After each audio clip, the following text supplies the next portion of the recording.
The Phoenix Suns are a complete disaster. It's like trying to mix cereal with peanut butter. Just don't go together. And right now, that's what the Phoenix Suns look like. It look like it just don't go together. It look like complete. At the time recording this video, the Phoenix Suns are out of the play-in. That's right, a team with Kevin Durant, one of the top 10 players in my book of all time. Devin Booker, one of the best shooting guards we got in today's game. Bradley Beal, who like his wash, his past his prime, he go sit his old down. And by the way, he's making like $51 million this year and next year, by the way. They're currently out of the play-in. When they first put this team together, this is a team that was going to have 3 scorers and a bunch of excellent role players around them that was going to make this team into either a playoff contender at minimum or at least an NBA Finals contender. They're not even a playoff contender. They're not even a play-in contender. They are literally sitting at 11. How do we get here? Hit that like button, hit that subscribe button, turn on notifications, and let's break down how the Phoenix Suns can fix this, because they can't fix it. I believe it's unfixable. Only way to fix it is to trade KD, and most likely you trade KD, you're probably going to trade Devin Booker at some point because he's going to want out. But let's just go from before to the present and the future. So how do we get here? First of all, the Phoenix Suns, just in 2021, they went to the NBA Finals with Devin Booker, CP3, DeAndre Ayton, Mikal Bridges, and a bunch of role players they had around them that propelled them to the NBA Finals. They lost in 6 to the Milwaukee Bucks after having a 2-0 lead in that Finals. Then you fast forward to the next year, they got smoked by Luka in the playoffs, and they was up by like 2-0, I believe, and then turn around, Luka in that game 7 embarrassed their ass. Like you said, everybody want to talk big when they up. And then you fast forward to that next year. What ended up happening? Kevin Durant happened. So it was a huge trade that happened with the Phoenix Suns and the Brooklyn Nets.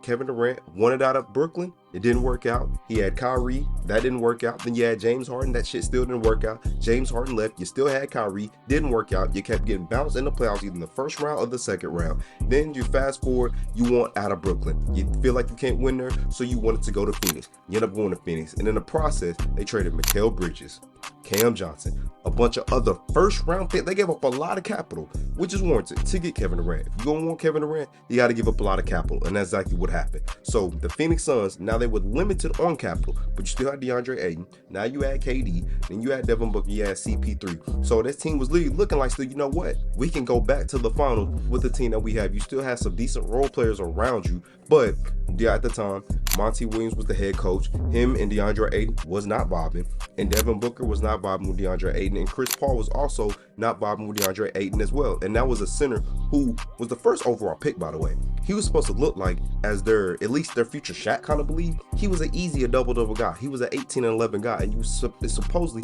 he was going to get better. He never got better. He got worse. He was a good rim protector. Now he turned out to be trash as far as a rim protector. Now we stay on the story. So they ended up meeting the Clippers in the first round.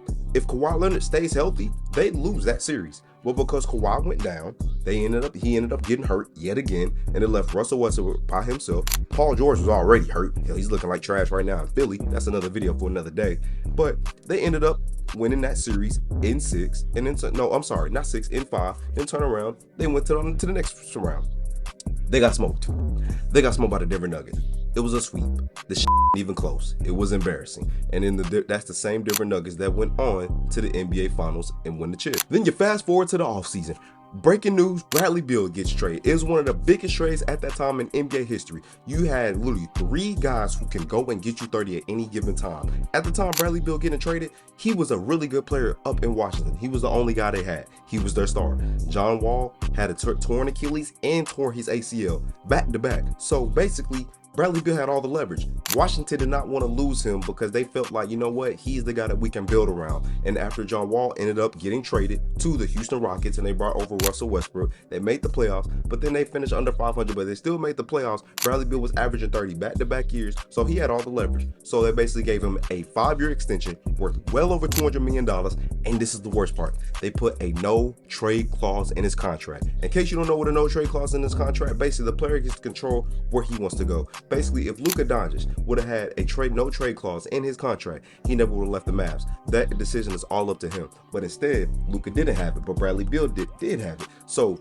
that is going to play a part in later part in this video. So they gave him a 5-year deal for $200 million with a no trade clause. He controlled where he wanted to go. And Washington was just getting so bad that it was just time to just blow the They should have blown it up years ago before that. But they ended up trading Russell Westbrook to the Los Angeles Lakers, and in turn they got Kyle Kuzma, Latavius Caldwell-Pope, Montrezl Harrell, and a first-round draft pick. Now, at this point, it's 100% rebuild. Let's just get this over with. Then Bradley Beal ends up, because he was starting to get injury prone as well, he ended up going to Phoenix. And at the time, people thought this is a legit NBA Finals contention team. They just have to add shooters and guys who can play defense, purely some 3-and-D guys. They end up getting Jusuf Nurkic, which I'm not going to lie, he was a horrible fit from the start. I don't know why they wanted to keep him, but they just needed a big man who can rebound, defend, and set good pick and rolls for Beal, Booker, and KD.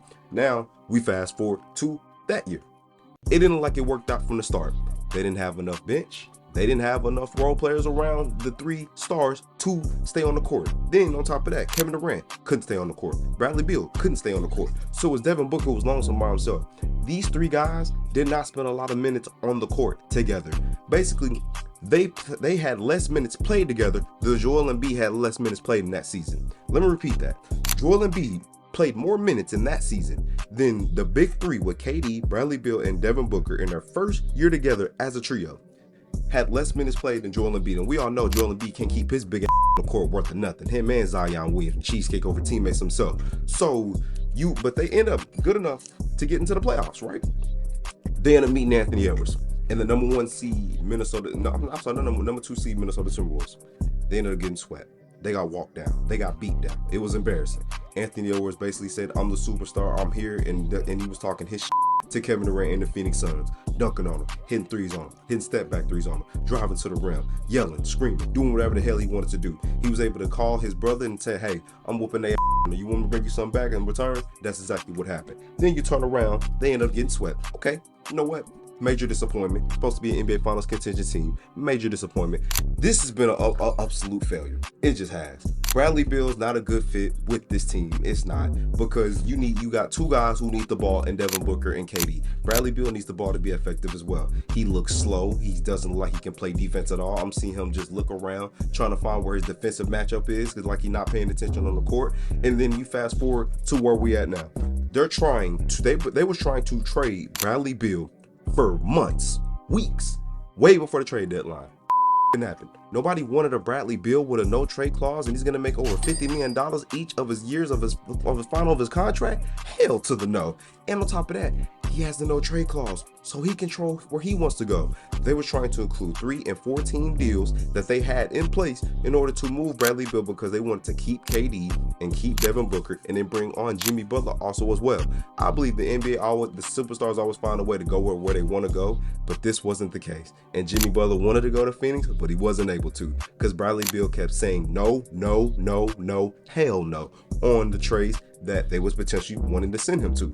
Potentially, he wanted to go to the Lakers. Keep your over there. I don't want you over here. No Laker fan wants you over here, especially at the money that you making. No, my boy. You stay over there and you keep looking average. So then you got to for the Kevin Durant, because you got to move a piece in order to try to win, do something, because their owner wants to win. He don't like losing. And the only tradable piece you do got, because you're not trading Devin Booker, Kevin Durant. And Kevin Durant wasn't too happy about finding out that he was getting traded, because they had a deal in place where he was going to get Jimmy Butler to Phoenix and Kevin Durant to Golden State. Once he got a hold of that, he said, "Hell no, y'all better cancel that trade right now. I'm not going to Golden State. And if y'all do try to trade me to Golden State, let them know I'm not signing an extension with them, because as of next year, Kevin Durant will be in the final year of his extension that he signed with the Brooklyn Nets a few years ago. So Golden State, it would make no sense for them to try to trade for Kevin Durant, then he ends up leaving you for nothing, just like he did the previous time. So that's just not smart. Now, apparently, Kevin Durant is going to want out of Phoenix. I don't care what anybody says. Kevin Durant can lie to the camera. And Kevin Durant, he says, "I am who I am. Y'all know who I am. I know who you is." You bounce from team to team to team. You bounce from OKC. You couldn't win there. You bounced to Golden State because you wanted to win, because you wanted to solidify yourself as a champion, which you ended up doing, but you want to win without Steph Curry, without Clay, without Draymond, without the Warriors in general. You went to Brooklyn. You tried to form your team there, your super team there. This didn't work. You tried to go to Phoenix and form your super team there. This didn't work. So now, where is Kevin Durant going to go? There was teams like the Houston Rockets who tried to make a move. A team like the Memphis Grizzlies also, they tried to make a move. The Minnesota Timberwolves, with that relationship with Anthony Edwards and Kevin Durant, they tried to make a move as well, which really didn't make sense because you traded Karl Anthony Towns because you didn't want to pay the second apron tax, but then you're trying to trade for Kevin Durant, and that's going to put you right back in the same spot. Just a bunch of nonsense. Then also look out for this team, the Dallas Mavs. They try to make a run at Kevin Durant as well because close relationship with him and Kyrie Irving. He's going to be an excellent fit with AD and Kyrie Irving, form a big three. But the problem is with the Mavs, you end up doing that, you're going to have to trade at least one of your bigs, at least one. That's either Derek Lively or Gafford, and a bunch of other role player contracts that you do have on your team. Me personally, I think the era of big threes are done in the NBA. At most, you need to have 2 superstars and a bunch of great role players around you, an excellent center who can rebound and rim protect, and also have a good backup center as well who can rebound and rim protect as well. And both need to be excellent IQ guys in the pick and roll situation and know how to play in space. And also have 3-and-D guys that can knock down open shots and can play excellent defense and know their roles on the team. That is how you're supposed to build a team with me. Last time I seen a team like that with the 2020 Lakers with LeBron and AD, you had your 2 centers, you had your bunch of other role players that knew their roles as far as shooting, scoring, and just playing overall great defense and great team defense. So the Bradley Beal is not going anywhere. I'm just want to let y'all know that. Phoenix Suns fans, I do feel bad for y'all because you're stuck with Bradley Beal. That man ain't going nowhere. Only way he's gonna leave the Phoenix Suns if he retires. And I don't know about y'all, I'm not turning down no deal that got over $50 million left to go in the last few years of my contract. That's not happening. And I control where I want to go. Nah, I'm not going nowhere. So this is just a complete mess right now in Phoenix because I guarantee you Kevin Durant is getting moved this offseason. And when they start losing, what's going to happen? Devin Booker, the franchise, is going to want out. The team's all-time leading scorer, probably arguably the greatest player in Phoenix Suns history, is going to want out of Phoenix. So where do the Phoenix Suns go from here? Just blow the shit. It's time. It's a disaster. Like I told y'all at the beginning of the video, cereal and peanut butter. Whatever kind of mix you think that's going to work, it ain't going to work. So let me know what y'all think, man. Where's Kevin Durant going to go in this upcoming offseason? Is Bradley Beal going to stay in Phoenix and they're going to find a way to move him? Or is this going to be Bradley Beal and they're going to move Devin Booker as well? So let me know what y'all think, man. Leave a comment in the comment section. Like the video. Hey, I'll catch y'all in the next one. Y'all be smooth.